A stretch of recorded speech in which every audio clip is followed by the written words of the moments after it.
All right. Hello, everybody, and welcome to another episode of the Couch Warrior podcast. I'm your host, as always, Mike, and today we're going to be breaking down ACA 156. It's going to be tomorrow morning. I wanted to do more content. I wanted to do Cage Warriors. I'm not going to have the time. I'm in the middle of my finals right now for law school, so we can't do that.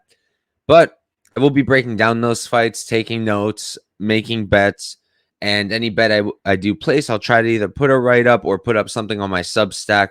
My Substack has been completely inactive, just a complete lack of time. I'm hoping to add some stuff to that today. So that's what's going on this week, and let's get right to this card. It's a pretty good one. We've had better ACA cards, but I don't mind this one at all. So starting off with the first fight, we've got Abdul Karim Badakhshi versus Kholmurod Nurmatov. Badakhshi, he's 6-0, undefeated, 24 years old. He's 5'7" with don't have his reach. Nurmatov, 12, 5-1. He's going to be 5 years older at 29. He's going to be 3 inches shorter. So for me, the pick's got to be Nurmatov.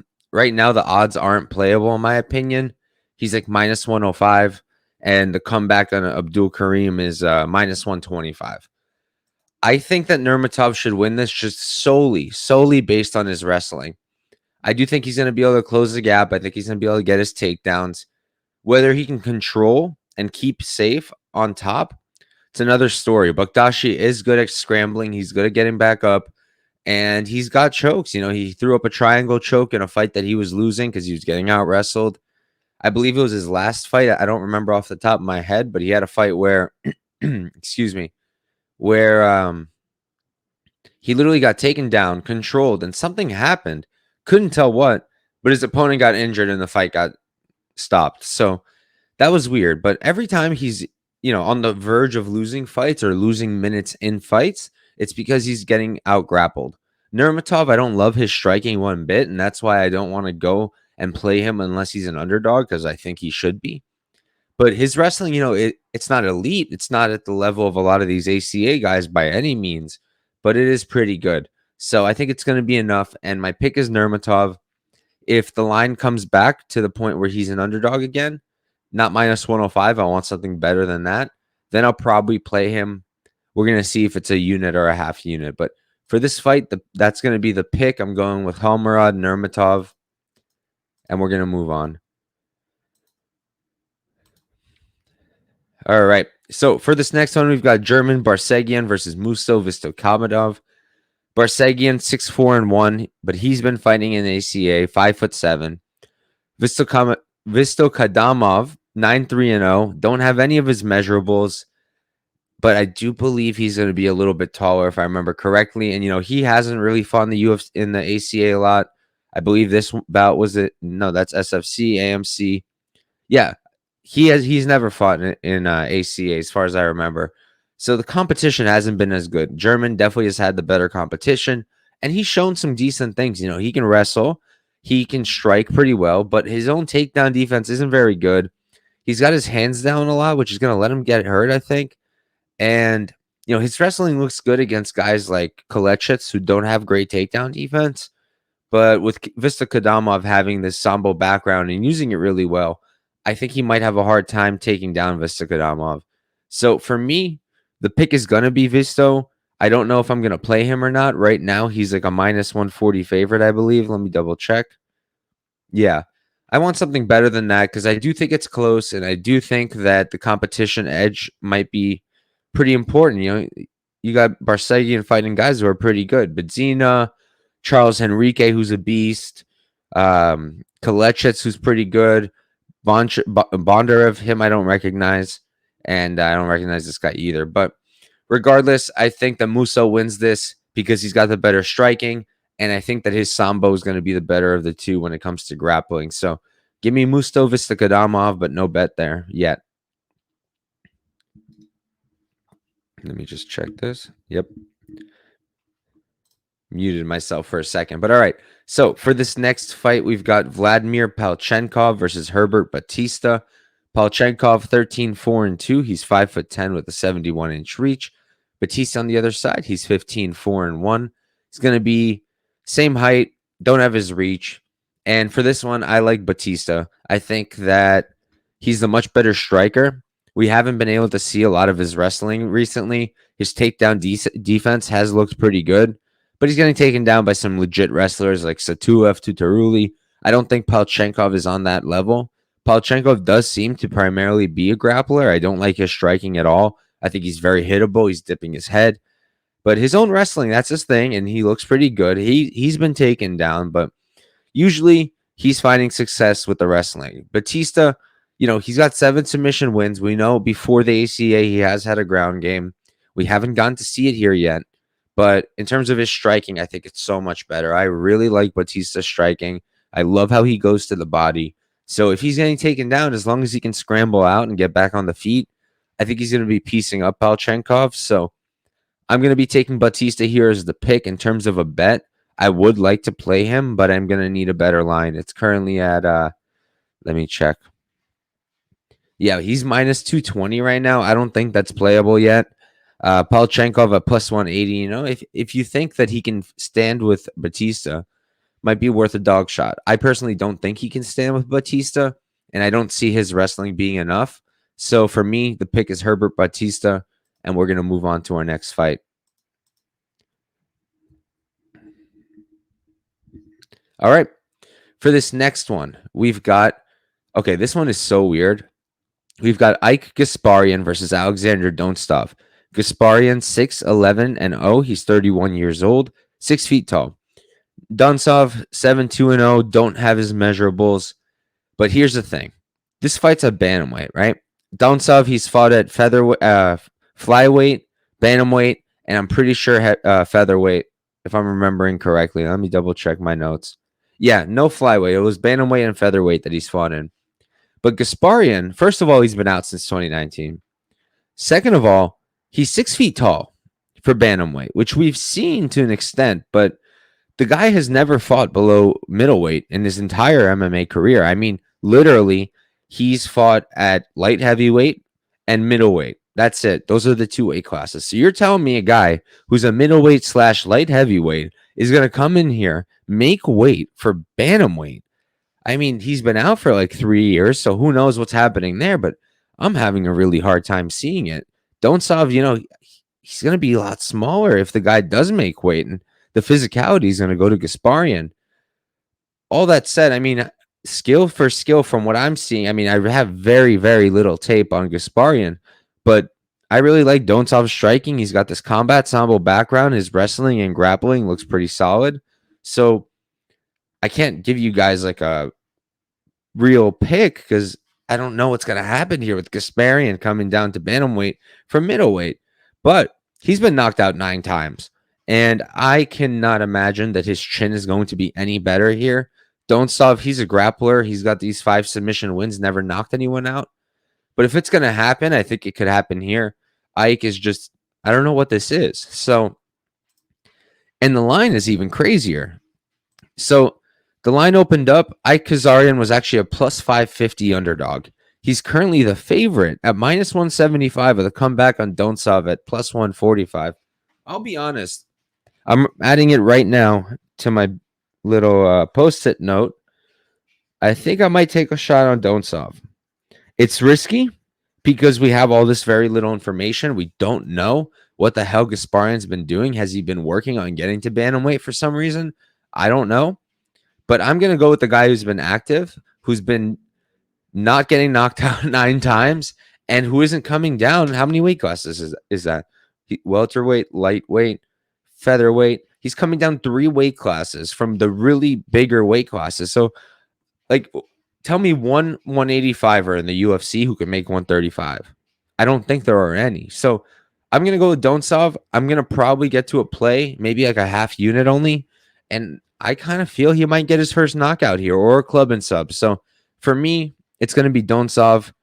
But you have to be careful because, like I said, we got nothing here really with Gasparian coming down.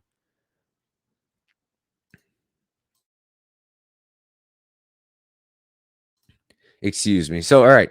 For this next one here, we've got Bidzina Gavasheshvili versus Mkhitar Barsegyan. Let me just check the odds real quick before I get into this. Make sure it's still what I thought it was. Yeah. All right. So, Bidzina Bidzina Gavasheshvili versus Mkhitar Barsegyan. Bidzina, he's 10-3-0, 24 years old. He's 5'5". With Barseghyan, he's 5'2". He's going to be 1 year older at 25 and 1 inch shorter at 5'4". For me, this is fairly straightforward. There's a reason that Gavasheshvili, I'm going to be calling him Bidzina. There's a reason Bidzina is a minus 650 favorite. And the reason is the wrestling gap here. Barsegyan, he's probably the better striker, low-key. I don't like the striking of Bidzina. I think he's pretty hittable. But for Barsegyan, his striking might be good. But his takedown defense, it's all right. But when he's fighting good wrestlers, he's getting out-grappled completely. So for me, I think it's Gavashvili. Can't play it because it's minus 600. So it's a pass on that aspect. But I think what's going to happen is Bidzina is just going to out-grapple this guy. If he can't, I think it might look close with Barsegyan landing really solid shots. But I'm going to go with the grappler here. And I'm going to pick Bidzina to win this fight. All right. Next up, we've got Elmar Gasanov versus Wagner Prado. Gasanov, he's 7-0, undefeated, 6 feet 1 inches tall. Prado, 16-7-1. He's 35 years old, 6 feet tall. He's 1 inch shorter, and he's got a 74-inch reach. So Prado, he's interesting because he was in the UFC a long time ago. Started fighting in 2009 as a pro. And while he's 35, if you're fighting since 2009, it adds up. Fight years add up. That said, I don't like Gasanov all that much. I mean, I think that record is padded as all hell. And even in his last fight against Irokin's like 37-38. And it wasn't a clear win for him. It wasn't at all. He can strike. It's pretty good. His striking's all right. I hate the output of his striking, though. His wrestling is good. And if he wins this fight, which I do think he does, I think it's going to be with his wrestling, and he's going to have to use it. Prado, his striking is solid. Output isn't great either, but I think I edge the striking a little bit to Prado. That said, he's very hittable. I mentioned the fight years. I mentioned him being 35.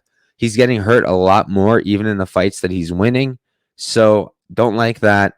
And like I mentioned, his takedown defense hasn't been very good. That said, it's been against really good guys, like not so much this fella. Musayev is a good grappler. Kornilov.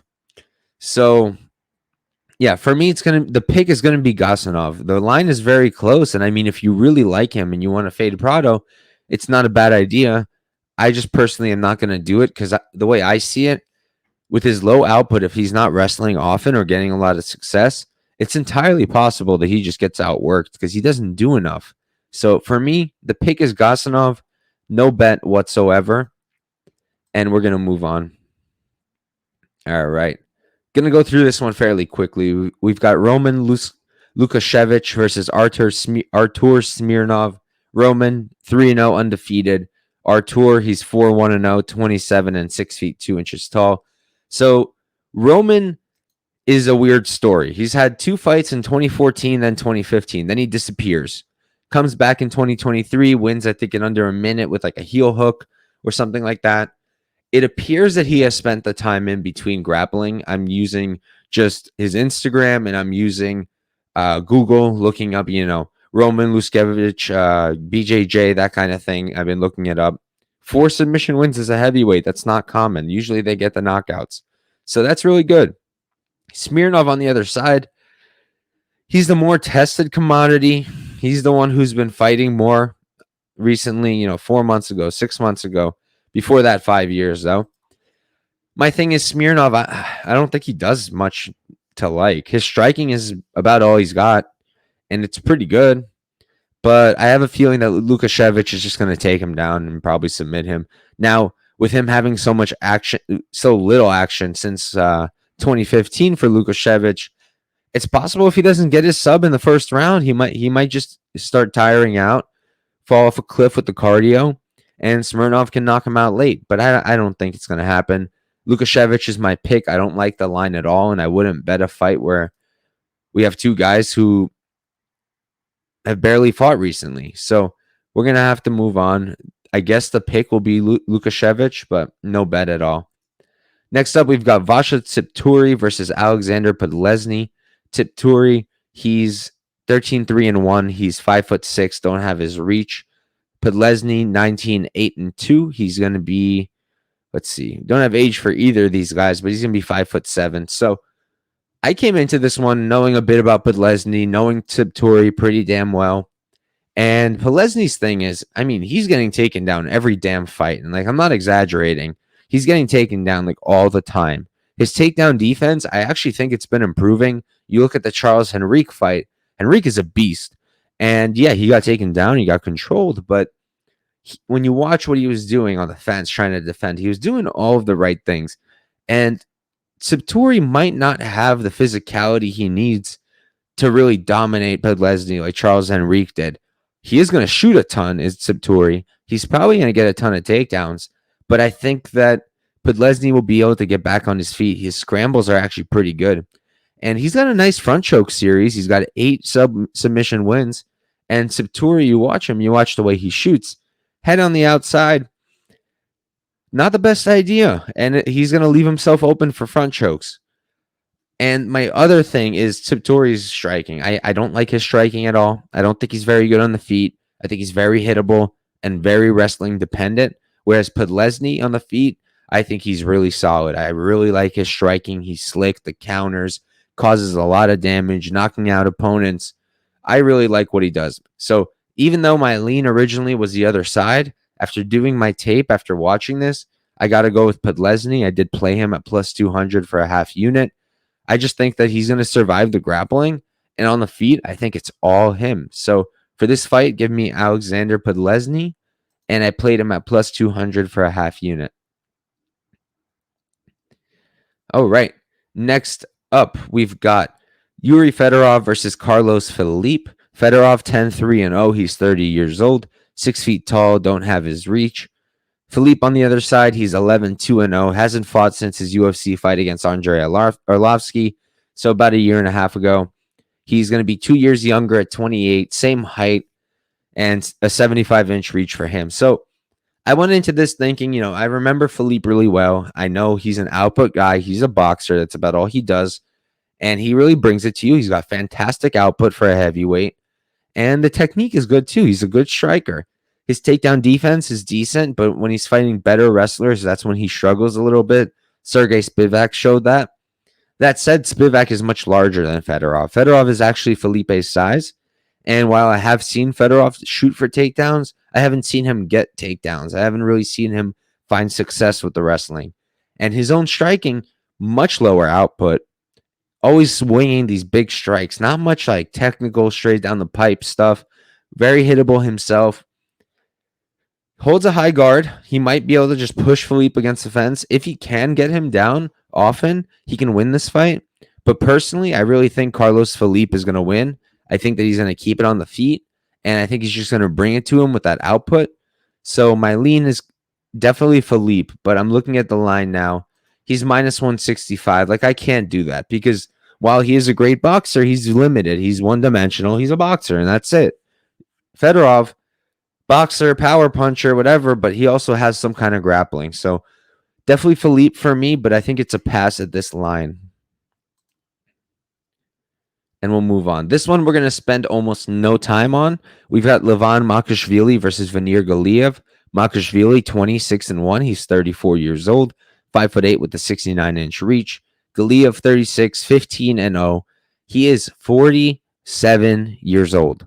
So he's not only 13 years older, but fighting at lightweight, he's 47. He's 3 years away from being 50. He's older than my mother. So I think this is rough. That said, Vanir Galiev, even at this age, I mean, he's still winning fights against pretty decent guys. And I'm pretty sure he's been an underdog in pretty like all of them. So you can't count the guy out. He's a vet and he knows how to do everything. He can wrestle. He can strike. His takedown defense is half decent. But I got to go with the guy who I think is going to dominate, which is Levan here. I think the wrestling is going to be too much. I think on the feet, he's very solid too. So for me, the pick is definitely Makashvili. You won't catch me dead betting a 47-year-old man. Maybe if he was at heavyweight, but even then, but at lightweight to be 57, can't like that. That said, Makashvili, he's like minus 600, so you can't really do much with that. So he's going to be my pick, but not my play. And we're going to move on. So this is a fight that I need to tape more because I'm very torn. We've got Andrey Goncharov versus Felipe Froze. Goncharov, he's 16-4-0, 26 years old. He's 5'7". Froze, he's 23, 6-1, 31 years old, 5'9". He's 2 inches taller, training out of Nova União. So with Goncharov, like when he's losing, he's getting out grappled, and Felipe Froze, when he's losing, he's getting out grappled. So they're both going to get exactly what they want: a violent fight on the feet. Between the two, you've got 19 knockouts and only 1 knockout loss. Goncharov, 9 KO wins. Froze, 10 KO wins. Both have great takedown defense. Don't expect either of them to be wrestling here. In terms of striking, who's going to win? Man, it's really close. I think it's a very, very close fight. I am leaning towards the Goncharov side. I like that he's at plus 100. He's the underdog. And I think he's live to beat Froze. It is a fight that I want to tape a little bit more, but I'm going to add it to my list right now because I didn't do that earlier. Goncharov. Okay. And yeah, I just feel that it's going to be super close, but he's going to have better output. Froze, he's using a lot of kicks, whereas Andrey, he's using more his hands. And I think it's going to be violence personified. I would be careful playing either side, but I'm leaning Goncharov, and I will probably get to a bet with him. We're just going to have to see. Make sure you're following me on Twitter at Couch Warrior Pod. That's where I'm going to post any picks I make, as always. So make sure you're following me there. And we're going to move on to the main event. Here we've got Andrey Koshkin versus Anatoliy Boyko. Koshkin, 22, 9-0, 32 years old. He's 5'10". Boyko on the other side, he's going to be 8 years younger at 24 and 11-1-0 for him. Both guys are good. Both guys are good strikers. I don't expect either one of them to wrestle. Boyko has wrestled. I've seen it. It's okay, but against not the best competition. And I think that Koshkin recently especially has shown a fantastic ability to scramble when he does get taken down. And his takedown defense against these higher level guys is pretty good. The competition edge here is to Koshkin, and it's not even close. Koshkin has fought the much, much better competition. I think that, like I said, both are primarily strikers, but I like the striking of Koshkin more. I think he's much more slick. I think his output is better, and I just think he's going to be landing the better shots. He's more experienced, fighting better guys on the feet. Boyko, slick counter game, output pretty low. His hands, I don't rate his hands too highly, but his kicks are really nice. I mean, I think it was his second to last fight. He got a knockout very similar in look as the Edwards Usman knockout. Head kick right behind the ear, goes to sleep. So that was really slick. I just don't see him doing that to Koshkin, who's only been knocked out once, and that was in 2011. It was his second professional fight ever. He hasn't been knocked out since. So for me here, I got to like Koshkin. He's going to be my pick. Whether I play him or not is going to be dependent on the line and what happens with it. Right now, money's coming in on Boyko, so I might consider Koshkin if the line gets better. And that's really it. Koshkin will be my pick. And let's do it, guys. Thank you guys all for tuning in. Thank you to anybody watching this. And yeah, hope you guys do well with ACA. Hope you do well with UFC. We're going to have CW this week. We have ONE FC. I don't think ONE FC is this week. I think it's next week. But we have Risen. We have Cage Warriors. We have so much to do. So make sure you're following me on Twitter. I'll be posting any bets I make there as I'm doing my tape and making my decisions. And make sure you follow, subscribe to the channel. It helps a lot. And if you're looking for a UFC breakdown, I did that on Tuesday. It's up on my channel. Make sure to check it out. So thank you guys again, and have a good one.